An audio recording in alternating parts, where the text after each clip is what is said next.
साल 1962। करीब 12,000 भारतीय फौजी 80,000 चीनी सैनिकों के खिलाफ लड़े। इनमें से 1,047 सैनिक मारे गए, 1696 जख्मी हुए और 1383 शहीद हो गए। भारत और चीन का युद्ध 20 अक्टूबर से 21 नवंबर ठीक एक महीने तक चला था। ये युद्ध भारत के इतिहास का वो पन्ना है जिसे हम चाहकर भी भुला नहीं सकते। सिर्फ एक महीने में भारत युद्ध हारने के साथ अपना गुरूर भी खो चुका था। लगभग 60 साल गुजर जाने के बाद भी 1962 का युद्ध हमें सुई की तरह चुभता है। हम में से कई लोग आज सोचते हैं कि क्या ये जंग ज़रूरी थी? क्या होता अगर भारत और चीन कभी जंग में उतरते ही नहीं? क्या वो शहीद सैनिक जिंदा होते? अगर भारत और चीन अपनी मुश्किलों को बातों से सुलझा लेते तो क्या आज ये देश दोस्त होते? अगर मगर की बातें सिर्फ सीख और दिलासा देने के लिए होती हैं, वर्तमान में इनकी कोई अहमियत नहीं होती, क्या होता और क्या ना होता इसका जवाब तो कोई नहीं दे सकता। पर जो हुआ था, क्यों हुआ, उसकी कहानी ज़रूर सुनाई जा सकती है। तो जानते हैं कि हज़ारों सैनिकों को अपनी जान क्यों गंवानी पड़ी।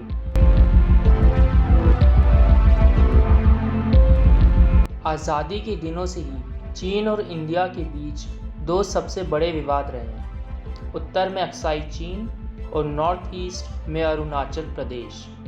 और देश के लगभग बाकी सभी बड़ी परेशानियों की तरह इस विवाद की भी शुरुआत अंग्रेज़ों के साथ ही हुई। 19वीं सदी में जब अंग्रेज़ों ने गुलाब सिंह को हराकर कश्मीर में सिख साम्राज्य गिराकर अपना राज स्थापित किया, तो उन्होंने तिब्बत के साथ एक सीमा तय की जिसके मुताबिक अक्साई चीन भारत का हिस्सा बना। पर 1878 में रूसी साम्राज्य एशिया के बीच बढ़ने लगा और ब्रिटिश उनके साथ कोई बॉर्डर नहीं चाहते थे। तब तक चीनी तुर्किस्तान को जीतकर शिनजांग बन चुका था। तो अंग्रेज़ों ने तय किया कि शिनजांग अक्साई चीन के मैदानों को अपना हिस्सा बना ले ताकि ब्रिटिश इंडिया रूस से बचा रहे। असलियत में किसी ने भी अक्साई चीन पर अपना हक जमाने की कोशिश कभी की ही नहीं। 1826 में अंग्रेज़ों ने नॉर्थ ईस्ट पे भी अपना शासन शुरू कर दिया था। ब्रिटिश, तिब्बत और चीन ने ये तय किया कि तावांग, जो कि तिब्बत का हिस्सा था, भारत में मिल जाए, पर चीन ने इसे नकार दिया। ब्रिटिश सरकार के फॉरेन सेक्रेटरी हेनरी मैकमैन ने चीन को नज़रअंदाज करते हुए तिब्बत के साथ अकेले ही सीमा तय कर ली। 1940 के दशक में एशिया का नक्शा पूरी तरह बदल गया। 1947 में भारत आज़ाद हुआ और बंटवारा भी। वहीं 1949 में चीन में पीपल्स रिपब्लिक ऑफ चाइना यानी PRC की स्थापना हुई और चीन अब पूरा कम्युनिस्ट देश बना। इस समय भारत चीन के साथ अच्छे पुराने संबंध बनाने की कोशिश कर रहा था और चीन को भी भारत के अक्साई चीन को कश्मीर का हिस्सा बताने में कोई दिक्कत नहीं थी। कोई मनमुटाव नहीं था, पर एक साल में ही सब कुछ बदलने वाला था। दुश्मनी उबलने वाली थी। 1950 में पीपल्स रिपब्लिक ऑफ चाइना या PRC ने तिब्बत पर पूरा काबू ले लिया है। पंडित जवाहरलाल नेहरू का मानना था कि इंडिया को तिब्बत के मामले में शांत रहना चाहिए ताकि चीन के साथ अच्छे रिश्ते बनाए जा सकें।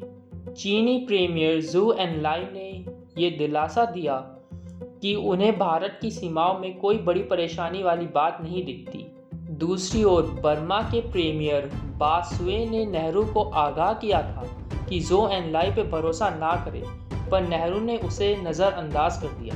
1954 में पंडित नेहरू ने देश के बॉर्डर पक्के करने की बात रखी और ज़ू एनलाई ने फिर दिलासा दिया कि PRC को भारत की सीमा में कोई परेशानी नहीं है। और 2 साल बाद ही चीन ने अक्साई चीन से लगकर एक सड़क बनानी शुरू कर दी।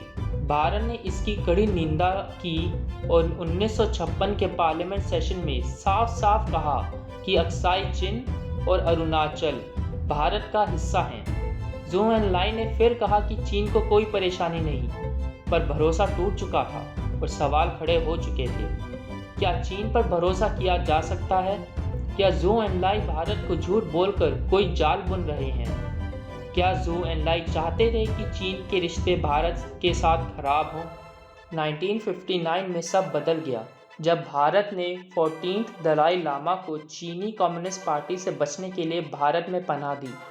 कम्युनिस्ट पार्टी के चेयरमैन माओ जेडोंग आग बबूला हो गए और अपने देश में भारत के फैलाव के झूठ का प्रचार प्रसार करने लगे।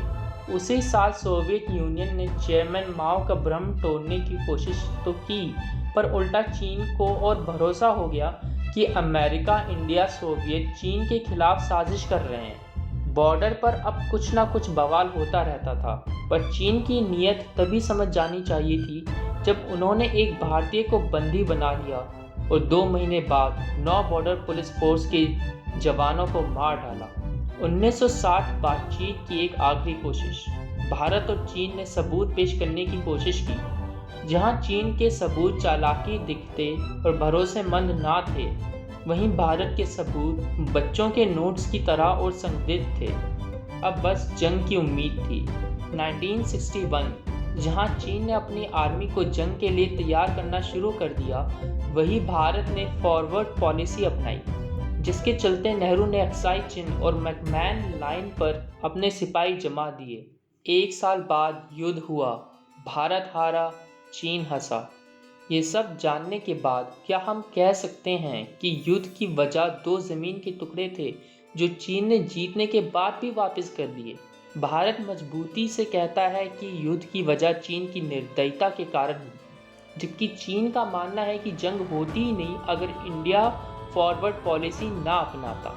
RS काला, एक पिछले इंडियन एम्बेसडर टू इराक ने एक आर्टिकल में लिखा कि युद्ध की शुरुआत हुआ क्योंकि चीन भारत को सबक सिखाना चाहता था। Institute for defence studies and analysis के लेख में उन्होंने बताया कि तब के चीनी प्रेसिडेंट लियू शाओकी ने श्रीलंका के लीडर फेलिक्स बंदारनाइक से कहा कि 1962 का झगड़ा भारत की हेकड़ी और शान का भ्रम तोड़ने के लिए हुआ था। चीन ने भारत को एक सबक सिखाया और ऐसा बार बार करेगा। माओ जेडुंग ने इस विचारधारा को पक्का किया जब उन्होंने 1964 में नेपाली डेलीगेशन को कहा, सबसे बड़ी परेशानी इंडिया और चाइना के बीच मैकमहन लाइन नहीं, पर तिब्बत पे सवाल था। 1973 में ज़ोउ एनलाई ने कहा कि अनबन हुई क्योंकि नेहरू को घमंड हो गया था। तो ये थी कहानी कि भारत और चीन के बीच 1962 में युद्ध क्यों हुआ। दोस्तों, मैं इसमें अपना कोई ओपिनियन नहीं देना चाहता, पर अंत में ये ज़रूर कहूँगा कि हर देश जंग अपने देश के हित के लिए ही उतरता है, लेकिन उस देश के नेताओं की जिम्मेदारी होती है कि वो देश को शक्तिशाली दिखाने बनाने के साथ इंसानियत के अनुकूल फैसले ले। अब आखिरी बात, अगर आपको ये वीडियो पसंद आई तो लाइक बटन ज़रूर दबा देना, वरना मुझे कैसे पता चलेगा कि वीडियो पसंद आई या नहीं। ऐसी वीडियोस और देखने के लिए सब्सक्राइब करना भी ज़रूरी है, वो भी घंटी के साथ। अगली वीडियो में फिर मुलाकात होगी, तब तक के लिए अलविदा।